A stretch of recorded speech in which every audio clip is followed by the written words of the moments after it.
Kid, you tried your best, and you failed miserably. The lesson is never It's Matty and Patty, coast to coast in Brooklyn. Actually, Westchester right now. It's Pat McMenamin to San Francisco. It's Matt Youngner. Say hello, Matty. Patty, I'm on the North Coast. I'm getting 100% wrong today. It's the fifth time I've forgotten that you're actually on the North Coast in Cleveland right now. On the scene in Cleveland. On the scene. The mood is hopeful still. Really? Not grim? Not grim. I didn't see a lot of grim out. Interesting. That's good. I mean, that's sort of how I came out of the game on Thursday. I think I was in the darkest place. You were in a really dark place, and I needed to leave you to yourself for a while. Yeah, I think was the best. It took of all people Stiggy to pull you out of the darkness. I think. Yeah, it was a little weird. That's strange shit's happening if Stiggy's the one pulling you out of the darkness. Well, welcome to the Cleveland Sports Hour. We are two self-aware but unapologetic homers who spend far too much time watching, reading, and thinking about the Cavs, and the Browns, and the tribal weight. So if First place tribe, Patty. First place tribe. That's right. After yesterday, yeah. We got 3 in a row, 4 in a row. 3 in a row. 3 in a row. No, maybe 4 because I think we won the last game of the Rangers series, and then these. Yeah, we won these 3, right? Yeah, that's right. It was walk-off with the Rangers. Yeah, that's right. Beautiful stuff.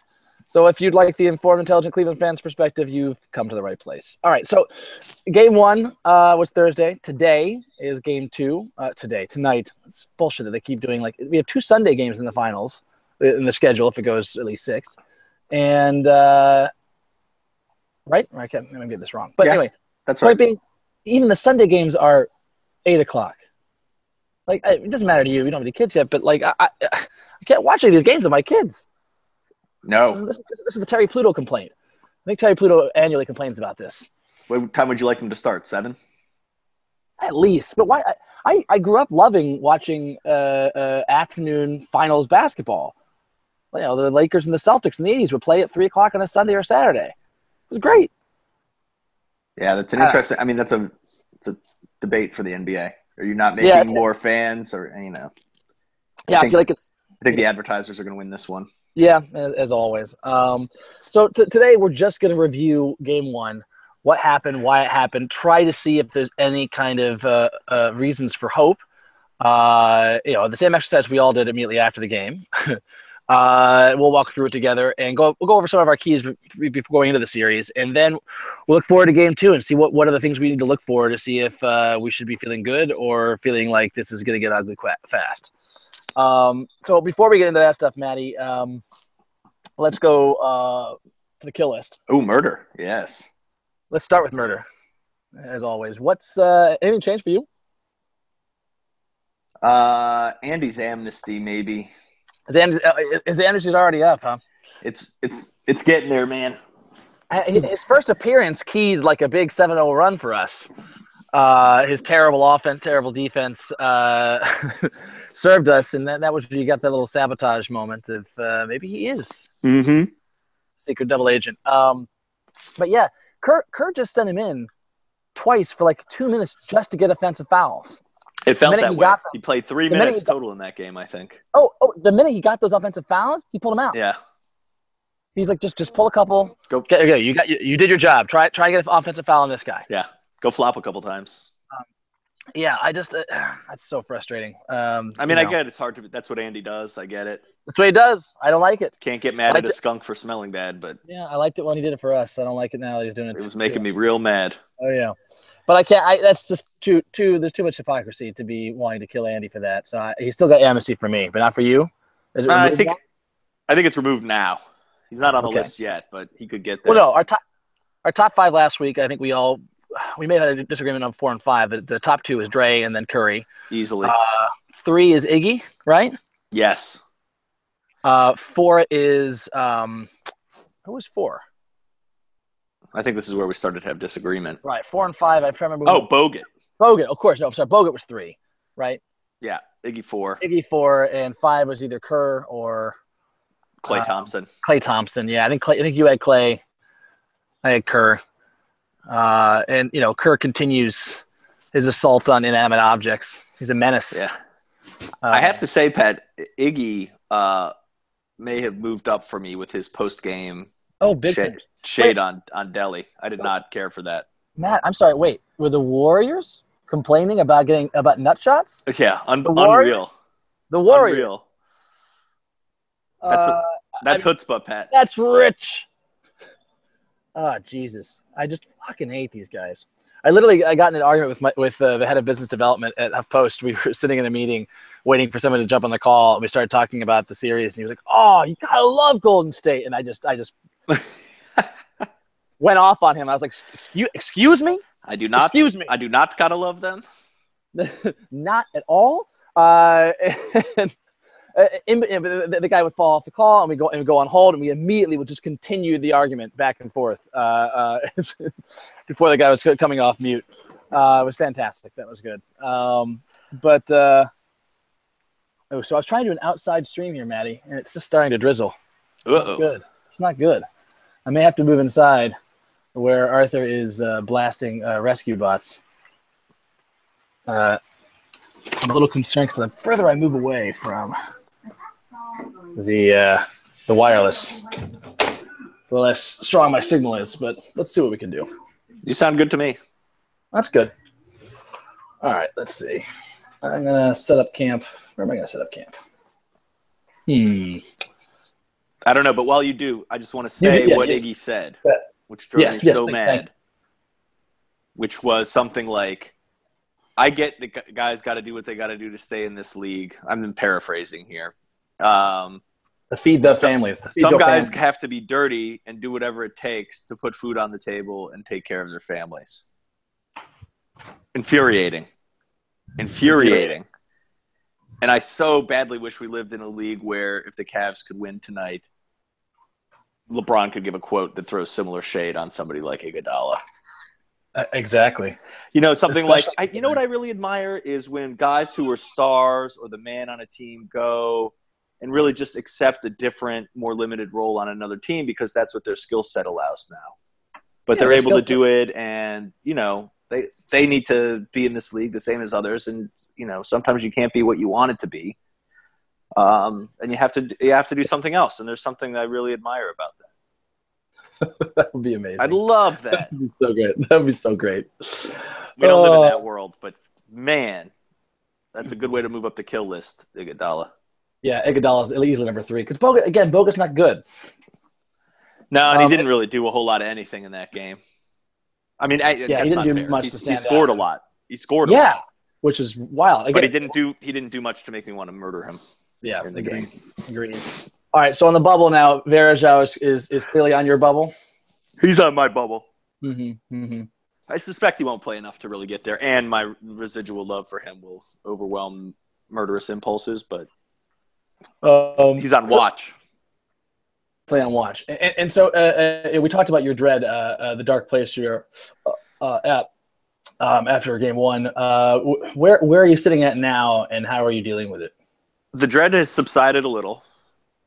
That's good. I've gotten a little more rational and put it into a little more perspective, I think. I'm still very concerned that we lost a game that badly when most of the stars on Golden State had really bad games. At least shooting the ball. That's worrisome to me. If you went into the series and told me there was a game where Curry and Clay were going to shoot like that, I'd say, well, we better have won that game. Mm-hmm. Instead, we lost by 16 points. Yeah. So that, you know, I know your big thing is that the bench will not produce like that again, and you're most likely right. But I don't think we're going to get a Clay and Curry shooting game like that again either. And no, but I guess the reason why I felt optimistic, not as optimistic as I could have. It wasn't a good game. We didn't play well, but that was my thing, was that you take away that crazy ass bench performance and we're actually in that game despite not playing well. Yeah. Like that's what I take away from it. I don't know. It's we really didn't play well though, man. Oh, really did not. I mean, all the things that we were looking for. I mean, we won the boards, but we didn't really. And for long key stretches, we were not like winning the boards in those moments, and that was what really came down to what mattered. No, and honestly, we had 15 offensive rebounds to their 9, Yeah. But I feel like a bunch of our boards were on one. Like, I think there was that one LeBron had a play where he missed his own shot, got it, missed it, TT got, like there's those, like the old Gauskas volleyball at the rim thing where we got a bunch, and they scored immediately off of some of their offensive boards. Easily. So that didn't feel much like a win to me. We turned the ball over more than they did. We shot the same percentage, but less. We hit less from three. I thought our defense, particularly our transition defense, we got lost a lot. We ended up giving up a lot of easy buckets around the rim to them. Just how Bogut scored as much as he did. I was just going to say that the biggest problem for me was just how many easy baskets Golden State had, and we didn't really have. We had like 4, a couple alley-oops, a couple during our comeback. But so the good I take from it is that I saw a team against their best unit and clawed back from a 14-point deficit. That was encouraging. That's replicable.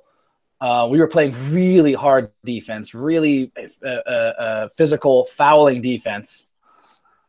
They weren't calling it, and that's sort of what I think is going to be the key going forward is matching what Golden State's doing on defense if the officiating allows it. Because if you don't, you're giving them a gigantic advantage. You're allowing them to play against a straight up offense, straight up defense, whereas they're fouling you every time down the floor. Of course, it's going to be more difficult to score. Yeah, I would have liked to see some hard fouls from us. I mean, this is along the lines of what you just said, but we gave up a couple shots around the rim where I was like, not dirty, not flagrant foul, but make them feel you a little bit on that end and make them hit some free throws. Absolutely. It takes the crowd out of it a little bit when you're shooting free throws rather than getting easy layups. It just slows the game down a little.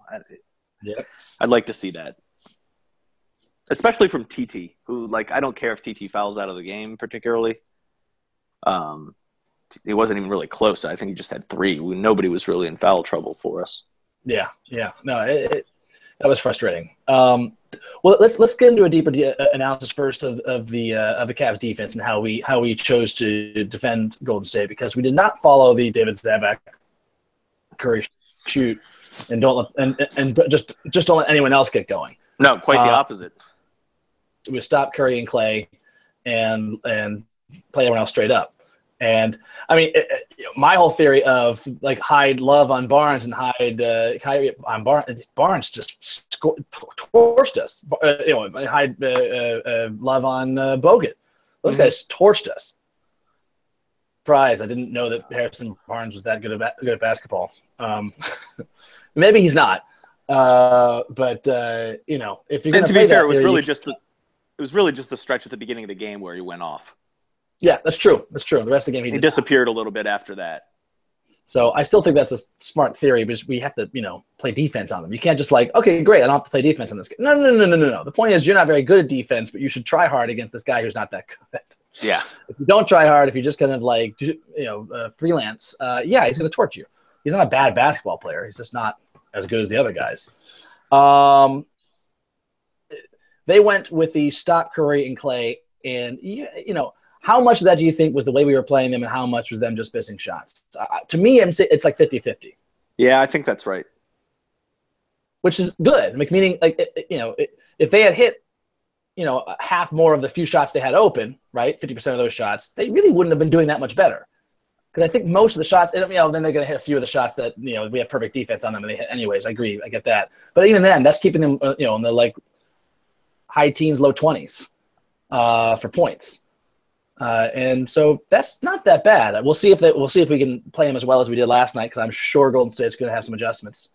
I would certainly think so. Part of me also wonders, are we going to try and do change it up? What would be kind of fun to see us do at some point throughout the series, change the defense to the flip side of this. Let Curry go and just try and do everything himself and stop everybody else, and then switch back to doubling down on Curry so he's not used to it and keeping him out of rhythm. I'd like to see us do that in game, actually, a little bit. Just mix it up a little like that. I don't know how difficult that is to execute and to prepare for, and I wouldn't do that this game just because we had so many. That's one of the things that was kind of standing out to me on defense. All the defensive lapses, primarily from Kyrie. Also LeBron a couple times. Yeah, TT I thought so too. And a lot of it was because we were distorting so much to stop Curry. So anytime he was running off of picks, if guys thought the trail man was going to get picked, they pulled off there. That happened to LeBron once. I think he pulled off of Draymond. He and Shumpert maybe were both following Curry, and it just left Draymond wide open under the rim for a bucket. Yeah. Do you see the thing from 538 that just talking about how bad Love and Irving were on defense for us? See that. It was something. They have this stat that is your opponent's shooting percentage when you are the person guarding them. Right. And it was for both of them. It was like way over 60%. Well, for Kyrie, that was probably all guarding Sean Livingston. Which again, we're going to have to adjust that we shouldn't be putting Kyrie on Sean Livingston. No, it's just too short. I feel like Shump can stop him a little bit, and again. He still was hitting those shots over Shump, and those still weren't easy shots. Even though he's tall enough to get over Kyrie, those are mid-range jumpers that were hitting the back of the rim and rattling in. Like those are the kind of things that are going to bounce out. And I just don't think that Sean Livingston's that good because most of the league doesn't have point guards that can defend a 6'7" point guard. If he can, he's not an 80% shooter. If this is normal for him, he's an all-star. That's ridiculous. He's a starter. Yeah. I just don't see this happening again. I'm sure he's going to have good quarters and good possessions because as everyone's pointing out, that those are his spots, those are his shots. But I just see that coming again. Yeah. We got. What did you make of our? Yeah. So, what did you make of our third quarter revelation? You think it was just a we got hot, or is there something to take away from that? It's a good question. I'm mixed as to whether that was just because honestly, most of the game felt like how the game ended up. Right. With us down 10 points, and then we had 6 minutes of ball essentially. Where we closed it up, and it's hard to know if that we actually really played well during that time, or we hit a couple shots, they missed a couple shots, and that was that. And I don't know. Honestly, I tend to think. Well, here are the things that kind of stood out to me. One, I found out that this game may be on one of my colleagues who was watching the game early on, and they got kind of out of reach. So they said, let's just go watch Bachelorette or something. And then so she started watching that, and then her friend was like, "Holy shit, the game's actually tied! Like, what the hell?"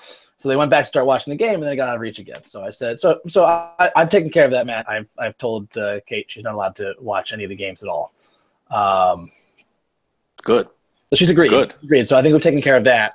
But no, the third quarter revelation to me was we were putting our hands on Curry, grabbing him, slowing, like literally grabbing him around picks. We were playing Golden State defense. We were grabbing on the perimeter. We had two hands, hand checking them. Every once in a while they would call it on the perimeter, but for the most part they let it fly. And Golden State was really frustrated by that because we're playing defense the way they do and not getting called for it. That's what keyed it. And whenever we play good defense, it tends to really spur our offense, right? Our offense gets out in transition. We get some easy buckets. We get some fouls called. So I see that as an actual way forward. But again, it all comes down to the officiating. If they're going to let us do that or not? Yeah, that crew early. Well, is that how they're going to call the game, and will they truly call it evenly? And they, for the most part, did, Matt. I mean, when we chose to be as physical as them, they let us get away with it. Have a ton of free throws. I think we had more free throws than they did. We had twice as many. We had twice as many free throws. So you can't complain about the fishing from that perspective. But I'll get to it. We had one more personal foul than they did. Oh, that's interesting. That's what I was going to say. That's interesting. But here's the thing.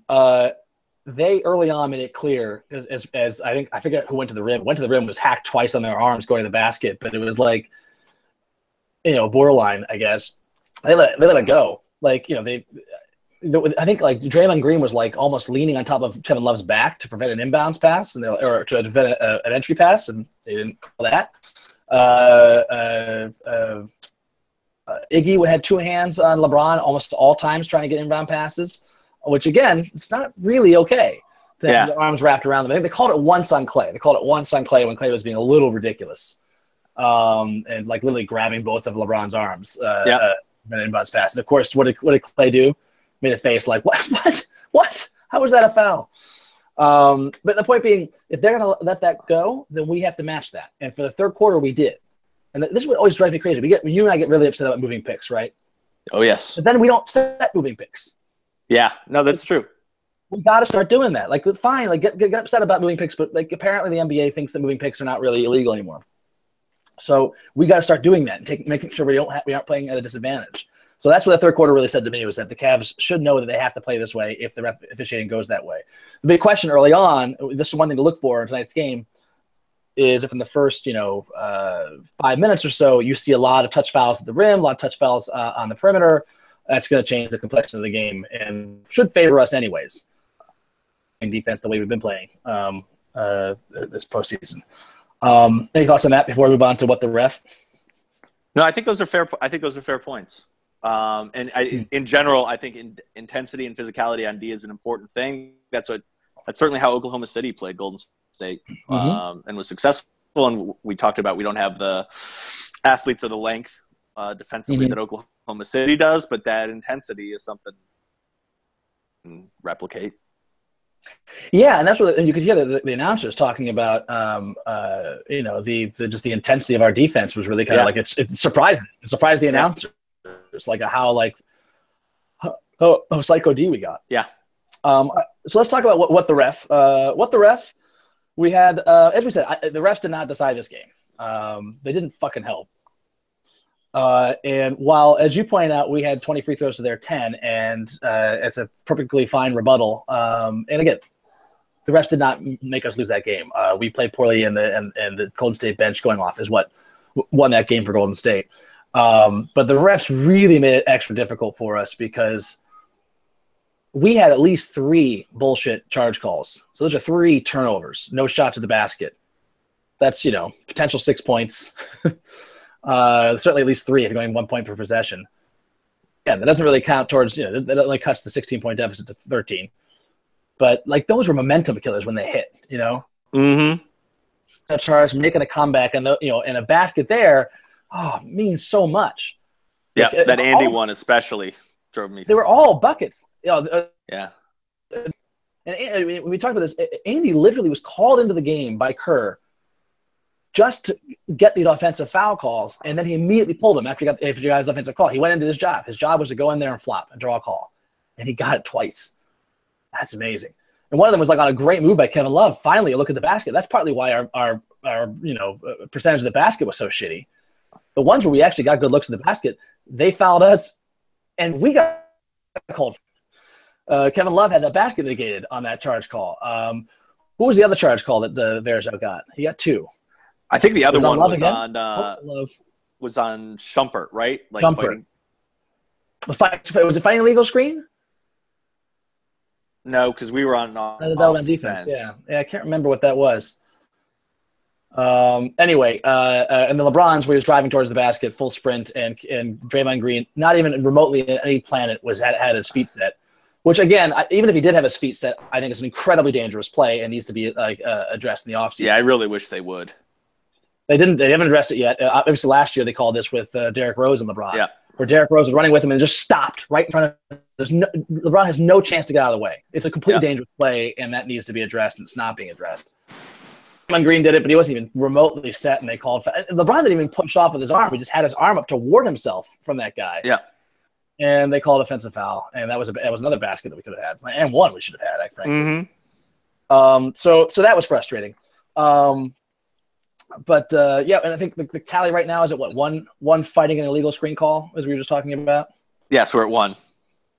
We had over under was 6. Did I say? 5.5. 5.5. 5.5 is over under. Okay, so we're depends on how many games this. Yeah, seriously. Goes. How much fight do we have in us?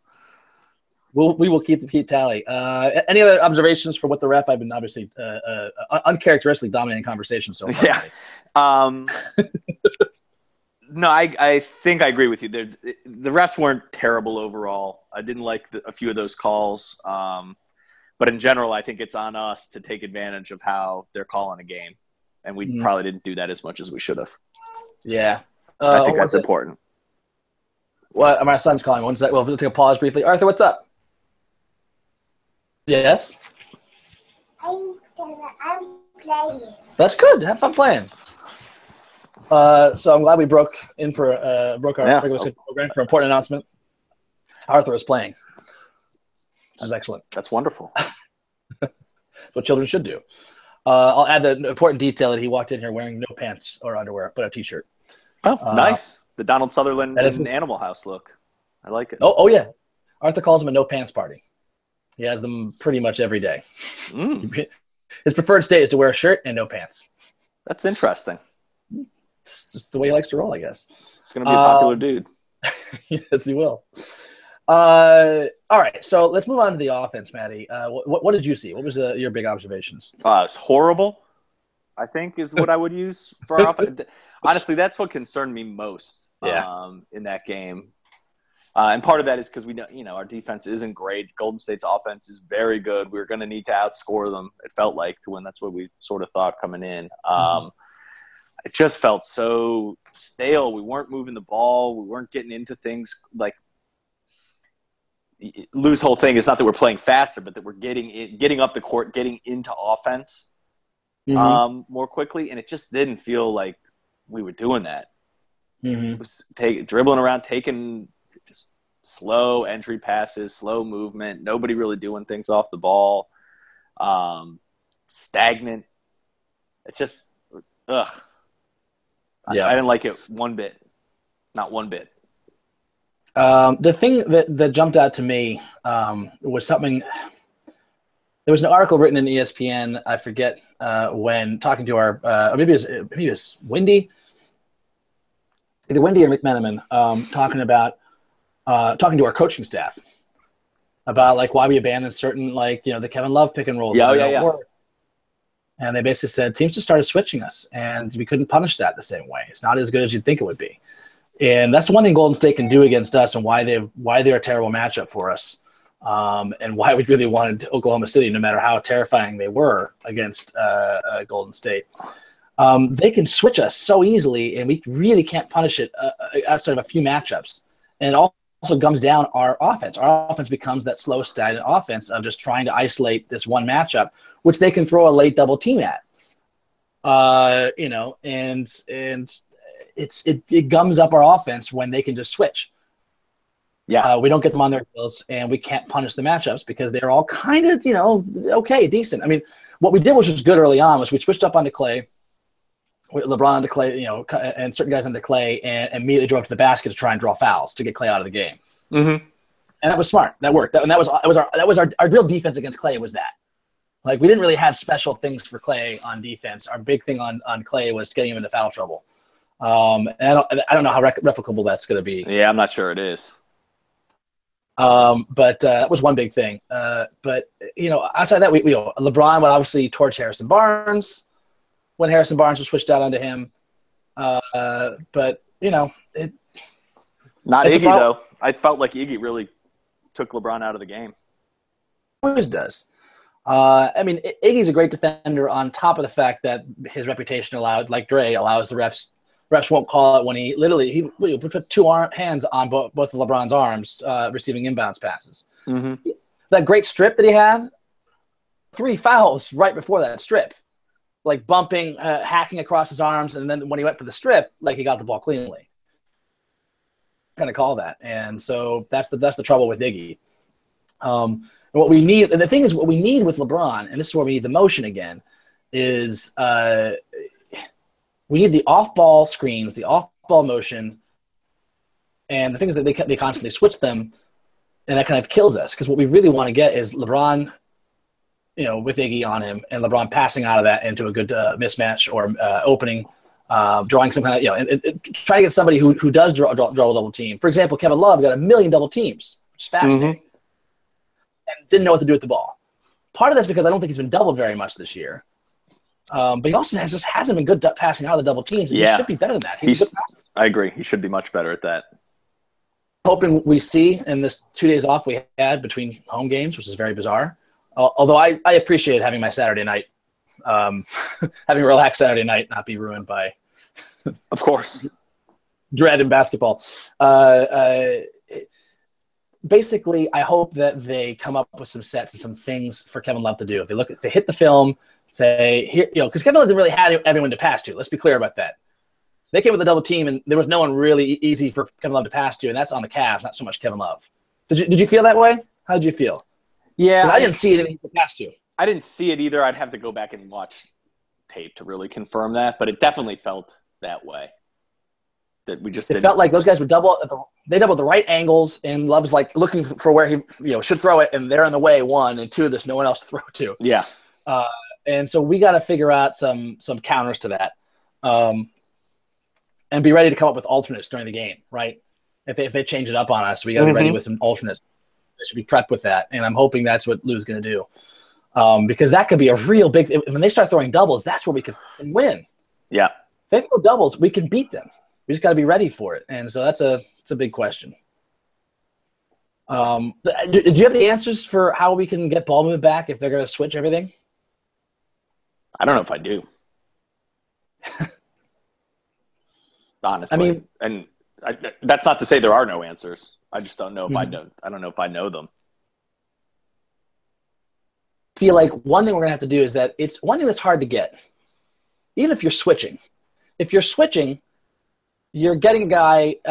You're getting a guy in motion. You're not necessarily in position because there's players in your way. You're kind of being picked yourself, right? If you're moving one way and suddenly you have to change. We got to pass balls. We have to anticipate picks and pass balls out of picks so guys can get the ball in motion as the switch is applied. And then you might get that window to start driving to the basket, draw the double team for rim protection, and then pass out of that. That's my only thing I can think about is that we have a couple of guys who can penetrate and dish in LeBron and Kyrie, like guys who are some of the best in the game at doing that. Kyrie's ability to pass out of that's not as great as LeBron. Yeah, I was going to say that's good. He's been a little lacking in that, although he was at least getting fouled in those situations and getting to the line.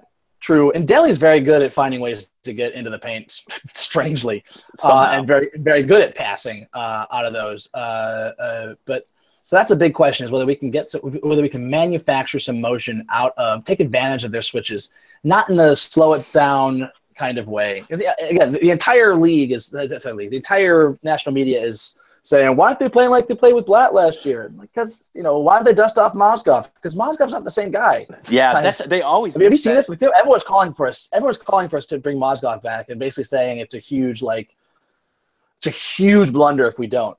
And I feel like they just haven't been watching Mozgov. That's how I feel too. The announcers every time are like, Mozgov, big player last year, but now they've got some new players and changed the way they play. And I was like, no. Mozgov has been horrible. We'd love to have Mozgov right now. Mozgov really does help us match up well against the Warriors.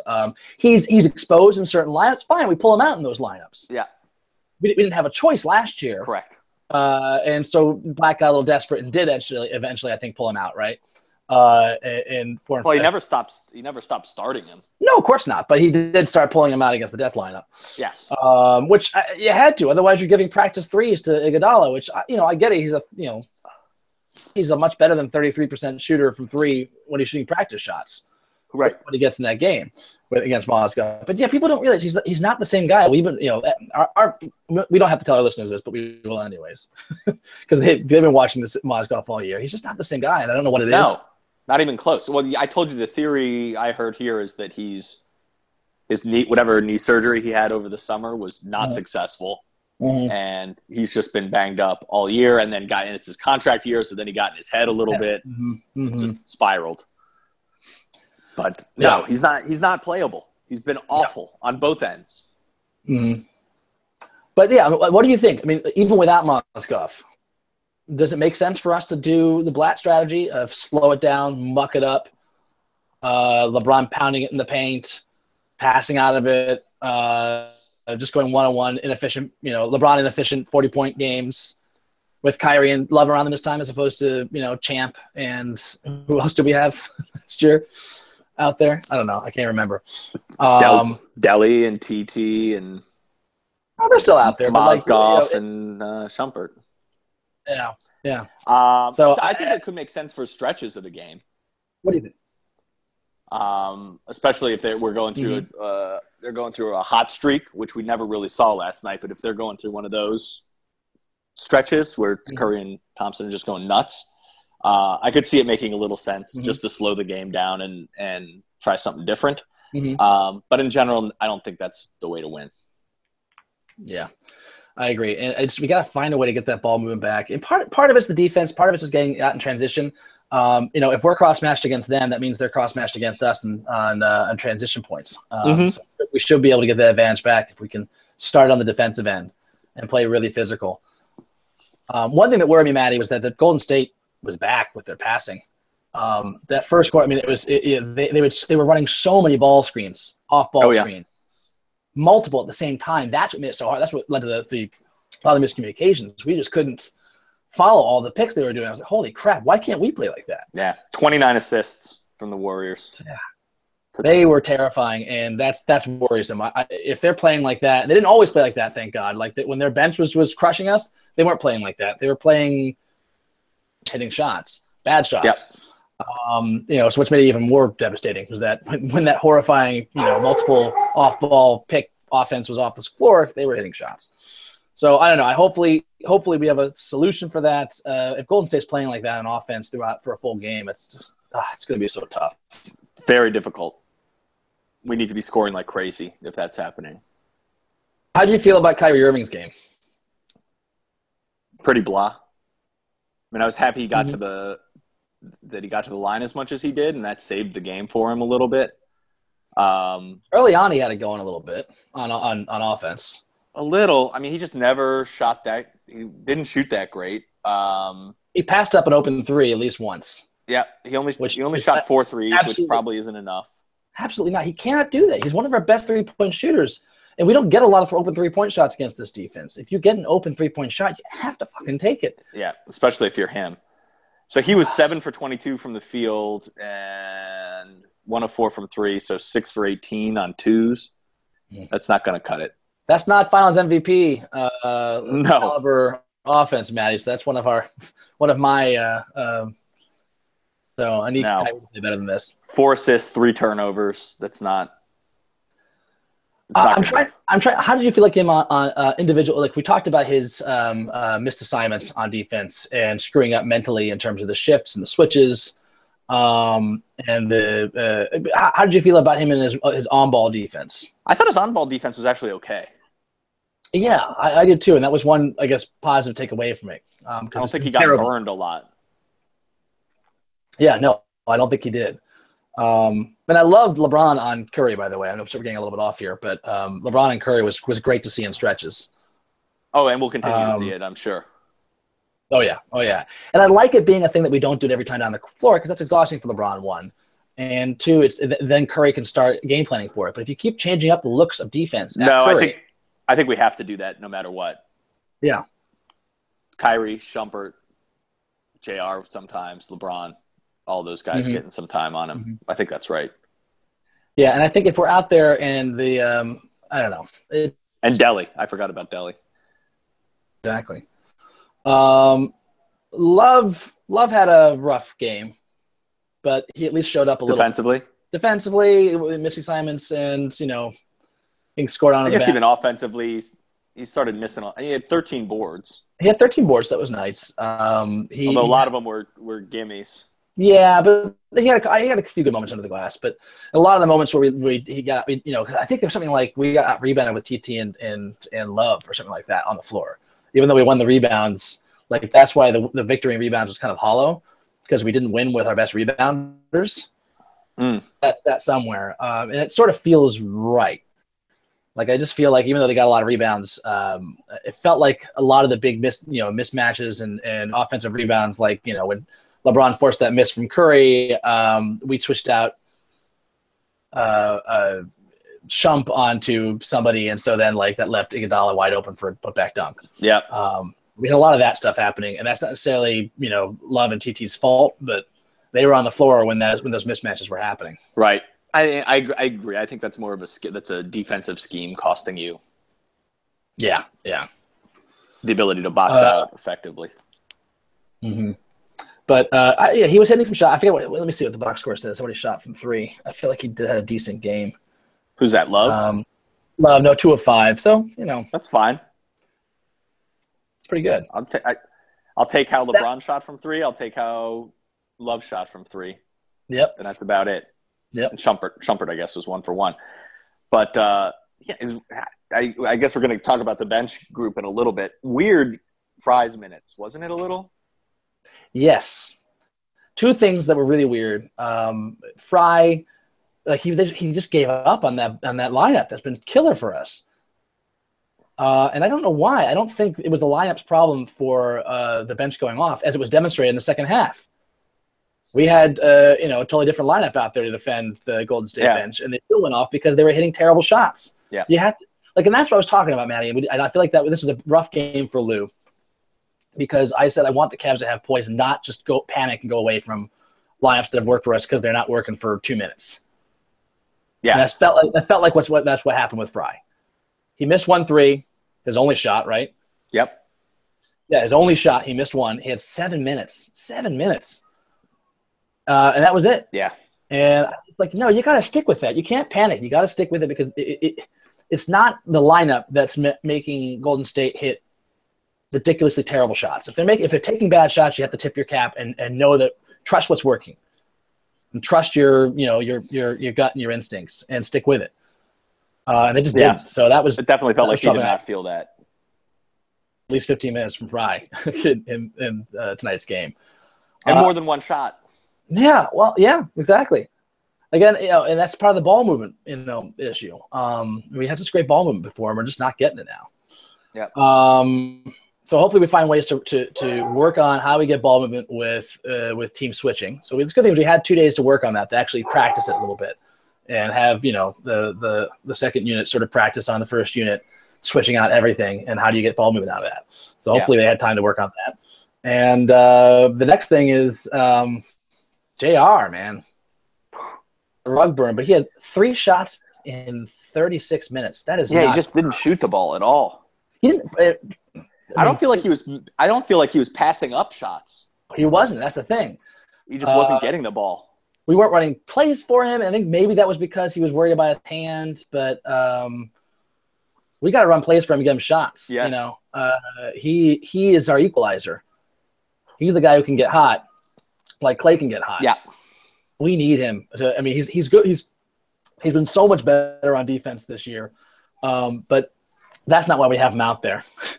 We have him out there because he is long, he's athletic, and he hits threes, and he spaces the floor and has that 3-point gravity. We need that. If he's not shooting, he doesn't have gravity. So that was very eternally strange to me. But hopefully that'll be a big difference maker. For us coming up. So yeah, any other observations? The game, like why our death bench wasn't crushing it. Yeah, that was part of me wants to say, like, of course that, like, I've almost never really believed in the death bench because it just seems weird, and it's not something we saw during the regular season. So I don't have the familiarity with it to really, truly trust it. Mm-hmm. I don't know. I mean, I think you got to roll it again. I agree. I think what I feel like happened, I was listening to the post-game interview with the podium interview with Kerr, and they changed their bench lineup. Usually they have Maurice Spates out there, the Spates Cowboy. Yeah. And I feel like Lou was anticipating that, and Kerr changed that. I forget what lineup they had out there, but it seemed to throw Lou because he pulled that death bench lineup so fast. Yeah, almost immediately. I think the first minutes for Fry were like only 3. Yep. He got. I think he got Love right back in there. Yeah, it was very strange, weird. And I don't. I have to look at the lineup again to figure out, and we will see it tonight, see if they change it up. But that's something to look forward to. See do we see that group come out at the start of the second quarter?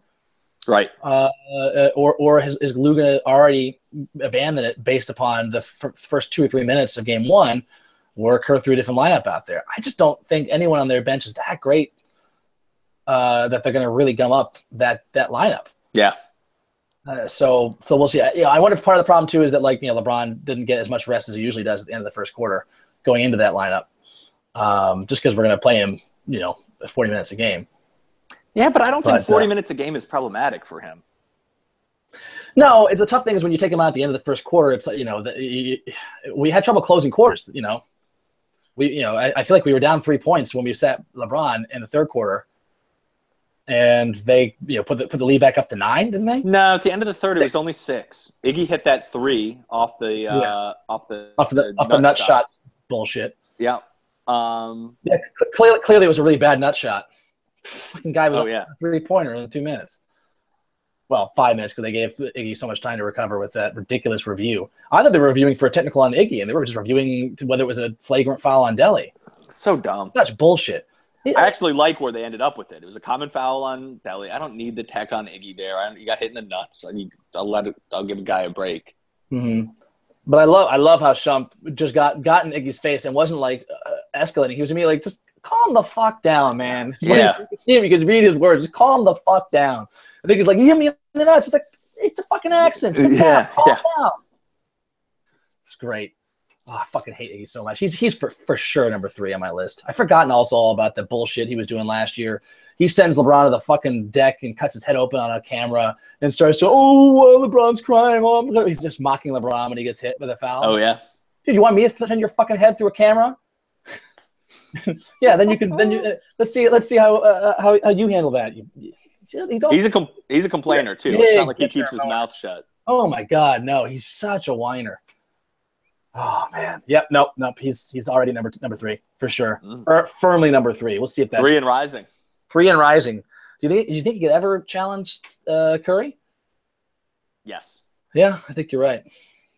We'll see. I don't know. But Curry can always do shit that will immediately. That's true. In a moment, he can get right back up there. Exactly. In a moment. That's why he is who he is. He can start preening. Yeah. So I would really to get back to our whatever structure we have left. I don't think we have any right now, but I think a big key in this series going forward. So let's go through things to look for, Matt. How about this? We'll go through tonight's game.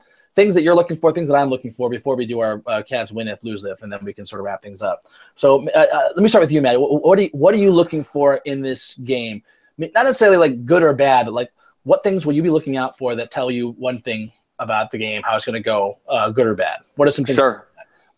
We talked about ball movement on offense right away is the thing. Are we getting assisted buckets, and are we getting assisted threes in particular? I think is what I want to see. Yeah. That's big for me. Also for me, I think to look out for is how the first 2-3 minutes of the game are called. Not about they're calling for the Warriors. That shit goes back and forth. There were some terrible calls that went the Cavs' way last night as well. Calls to me, but how they call it, is it going to be? Are they going to let things go, or are they going to actually use the rule book and say you're not allowed to put 2 hands on a guy in the fucking perimeter? Right. You're not allowed to grab both the guy's arms on inbounds passes. They called that one time yesterday on Clay because Clay was so obvious. It happened every single inbounds pass, every single one. So that you really mean entry passes here, right? I'm sorry. Yeah, I'm sorry. I keep saying I meant to say entry passes. Sorry, not inbounds passes. Entry passes into the post. I'm talking about these entry passes into the post. Every single time, Golden State has their arms on both of the. They're putting 2 arms around the guy, right? So you're getting 2 hands in front of them, right? They're trying to spread their arms out, but they're putting, so they're getting 2 hands on the. You can have 2 hands on the guy's back, and you get a hand out in the middle, but you can't put your arms around both of their arms, right? Yeah. They do that every single time, and they don't call it. They called it once because Clay was like fucking hugging LeBron. And look, whatever, they're gonna call it that way. That serves Golden State and not us because they can't call it equally because Golden State doesn't really post up at all, right? Yeah. So there's no way we can get that called equally. But that's a big question early on. Are they going to call it that way? Because 1, that's a huge advantage for Golden State. And 2, that means we have to change how we play defense. We have to grab. We have to do moving screens. We have to muck it up, gum it up as best we can. So that's one of my big keys to look at. So it's really how is it called and then how do we react? How do we respond? Exactly. And play within that. Yeah. Yeah, exactly. The next thing I think I'm looking for is, do you see any missed assignments in the first 5 minutes? Defensive assignments. How are we playing the switches? Yeah. How are we playing Curry? And have we cleaned up the switches? Are we more familiar with what we're going to try and do? And then the last thing for me is the death bench, if we're going to call them that. I mean, let's call them something better than that, because I don't want to trade off of the death lineup. Fuck them. They can call themselves the death lineup. What are we going to call us? I don't know. People are having a terrible time coming up with a name for this group. It's a lot of old guys on the team. I mean, is there something? The 6 o'clock special club? I don't know. Is it called the Blue Light Special? Isn't that what it's called? Blue Plate Special? Blue Plate, yeah. Yeah, the Blue Plate group. I'm going to call them Blue Plates. Doesn't quite. Doesn't really do it for me. Doesn't do it for you? Hopefully I'll listen to it. But yeah, does Luke go to that lineup at the beginning of the second quarter, and how long does he stay with it? That's another big question.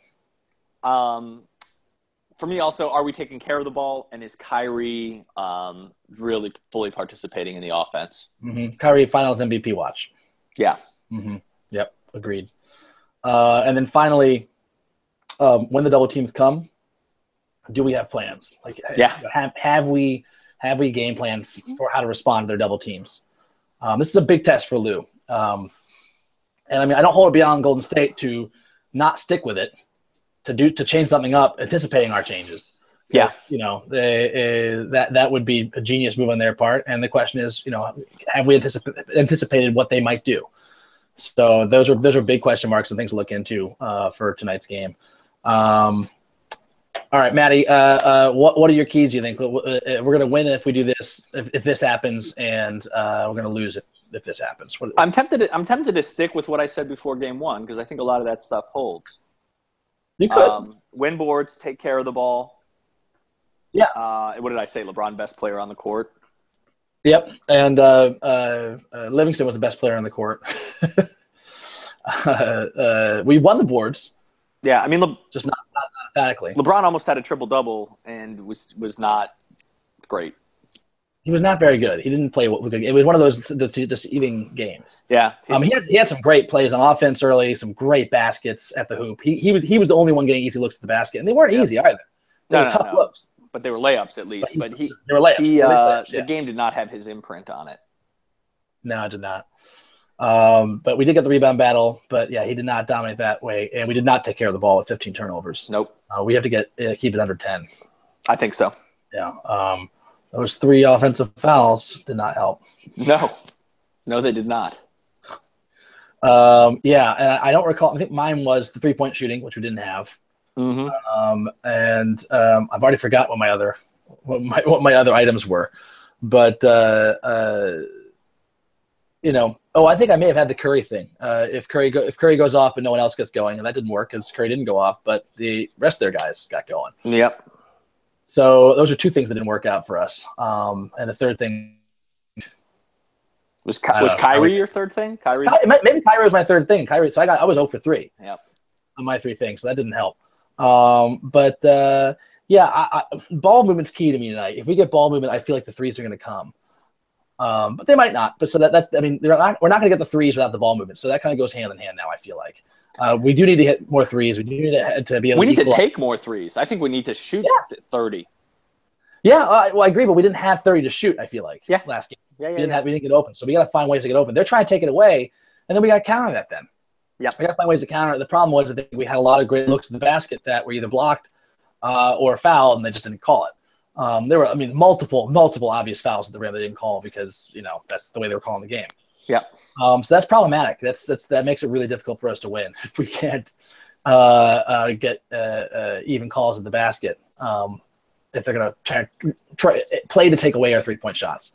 So the ball movement though out of the switching regime that they have going is crucial. If we can get ball movement out of that, I think we'll get the looks on 3, and then we have to hit them. 2, yes, Kyrie needs to start playing like a Finals MVP. And the third about Curry versus the bench, I'm going to go away from that. But because if one or the other, we got to find a way to switch things up on them. To me, I'm going to change it this way. If we are playing super physical D, if they call physical defense, if that's the way the refs are going to play this game, the key is we have to match their fouling on defense. Put it that way. Yes. You know what? Because that's the thing. We complain about refs not calling fouls on Golden State under the rim. Well, then we can do that too, and then we can get pissed off if they're not calling it evenly. But I don't believe that refs really do that. I think that they just, they're calling the game a certain way, and we're letting Golden State take advantage of that because they don't post up, and a lot of looks they're getting at the rim are wide open looks because we're mismatched, and we had a breakdown defense, and they had an uncontested look at the basket. But if they're getting contested looks at the basket, just foul them, man. Foul them. That's foul them straight up. Foul them, like play them so hard you're fouling them. Like that's what I want to see us start doing. So that would be my third key. If the Cavs play defense like that, one. If Kyrie has an MVP Finals game, I think we can win this game. And then the equalizer is the 3-point shooting. So that's my Cavs win if, and the lose if, of course, is just the opposite of those. Do you like that? This I feel I'm not jinxing anything because the stats being thrown all over the place. That LeBron's won 8 straight, 9 straight game 2s after losing game 1. I don't because that's only since 2009, since his Heat days. I don't know. It might go back further than that. It's just, look, it's great, but I don't hold any water on that.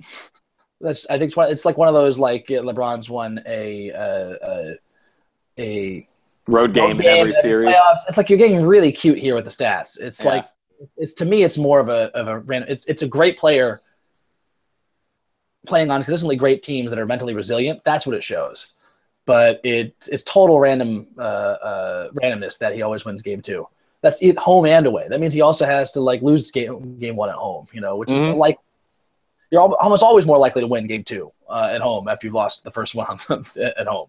You get up for that, and there's a sense of urgency.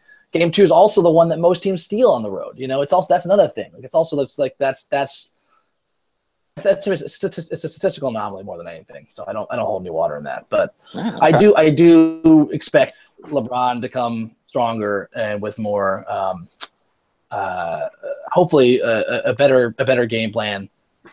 Nothing like he's the coach, but I expect him to have his own personal game plan. He's the offensive coordinator. Don't you know that? In concordance with Lou. Kyrie's the quarterback. He's the offensive coordinator. I expect him, in concordance with Lou, to have a better personal game plan for how he's going to attack and how he's going to orchestrate the offense when he's out there. He's the quarterback. He really is the quarterback. Whether he's handling the ball or not, he's helping run plays.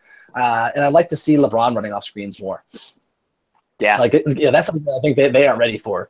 Getting LeBron off ball screens in motion as opposed to getting the ball. Creates havoc, man. It's harder to handle him when he's doing that. Also, he's a big dude. Running around like that. Oh yeah, it's I'd like to see us throw some new things at them that they haven't seen in a while. So Kyrie, LeBron pick and rolls, let them switch it, so we get the better matchup. Get Curry on LeBron. LeBron immediately starts driving. Yeah. Or rolling to the hoop.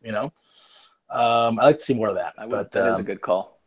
I like that. But I expect to see the Cavs play with a little more poise. And as you said, I think last week, do we have to win one of these first 2 games? I'm going to stand by it, Matty. We don't need to win this game tonight.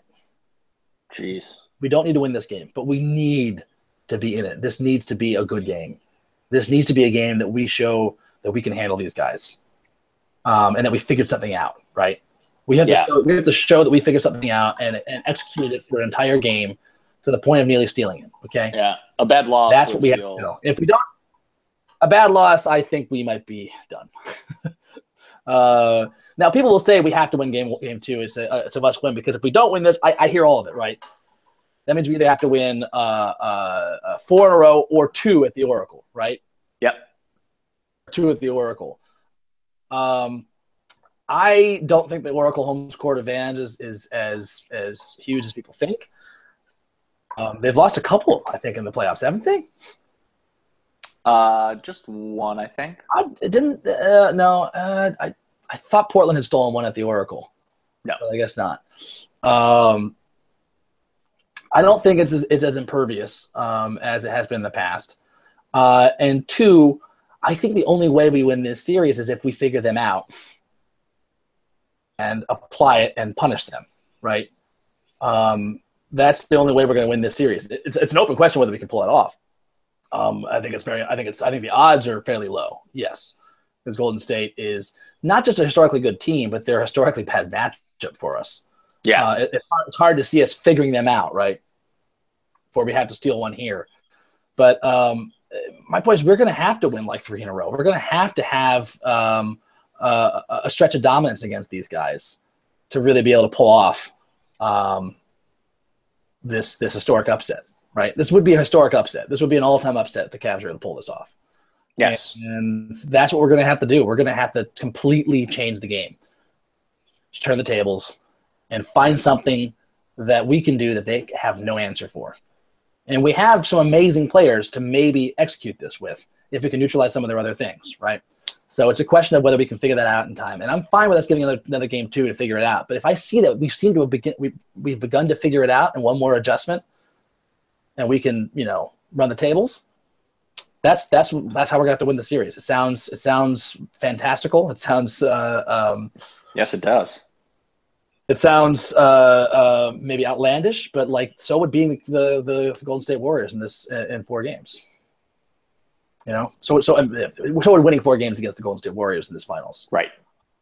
So that's what it's going to take. And like I said, we happen to have a pretty good coaching staff. He's young. He's untested. I think he made mistakes in game 1. Made mistakes before. I think he made some mistakes in the Raptors series. And he did in those Raptors games that we lost badly. He made a similar kind of mistakes. He went away from what was working quickly when things went against us. And he did it again against the Warriors. He didn't do that again, from there on out. And we had tight games before they were blown out in games 5 and 6. So we have good coaching staff who is at the peak of his powers again. Well, not the peak, but he's back to having that athletic advantage as well as his mental advantage. All he's missing is a shot, which is a problem. If he had his shot, then this Death Star would be fully operational, fully armed and operational. That may be a key, actually, Matty, is if LeBron somehow rediscovers his shooting touch.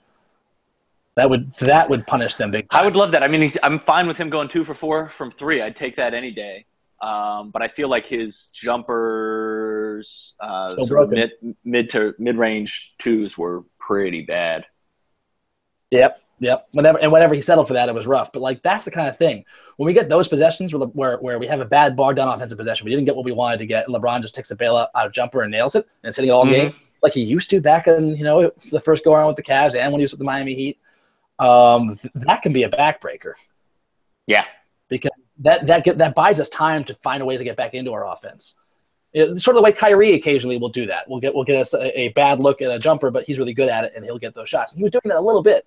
That's when he was playing well early in the first half. So that might be the key, at the end of the day, is if LeBron can find that touch again and break things open. But hey, long story short, too late. Long story long. Long story long and longer, if I can. That's what the Cavs have to do to figure this team out. They have to figure this team out, and that's why I say we don't have to win game 2. Yeah, I would really prefer us to win game 2. I would really vastly prefer us to win game 2. Because, one, that would do 2 things. It would show me that we can win a game. Yes. That we figured something out against them, and we can still run the table. We can still do that. We could still, win 3 straight games after that.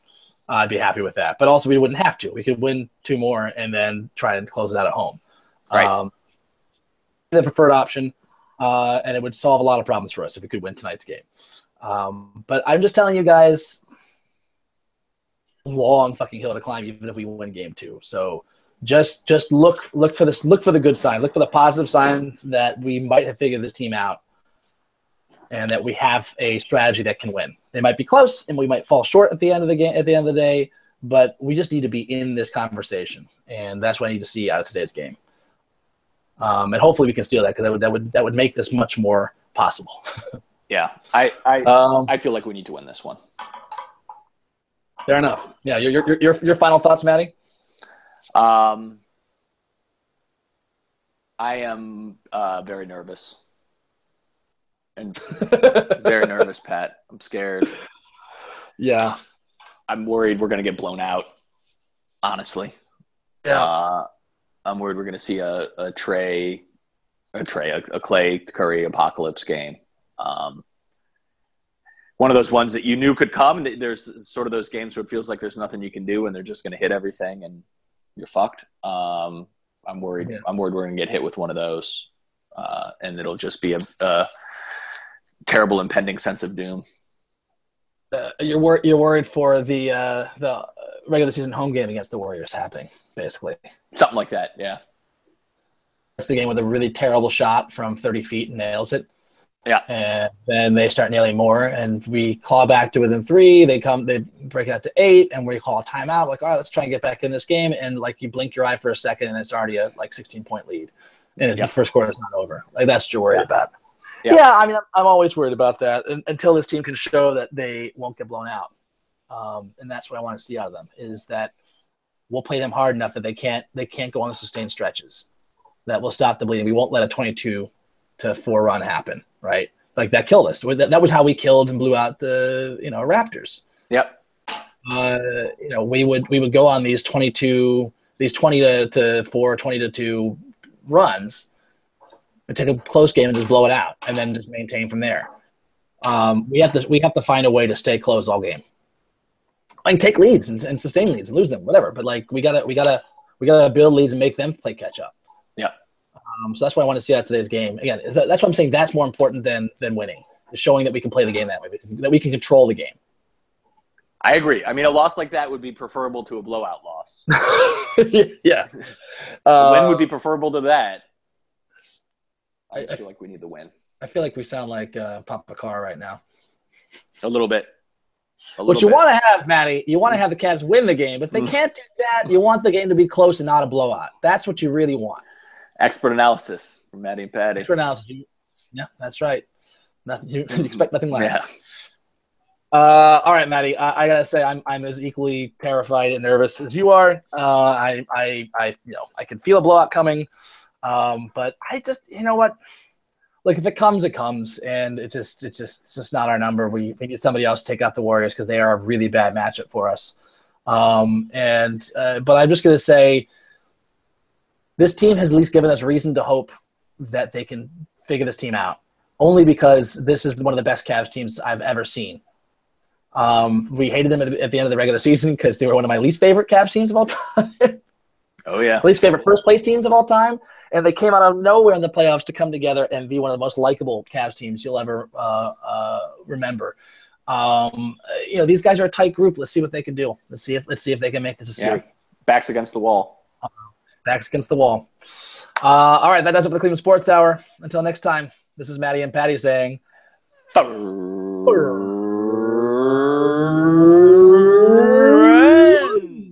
Ship. Good work. All right, go Cavs, Matty. Go Cavs.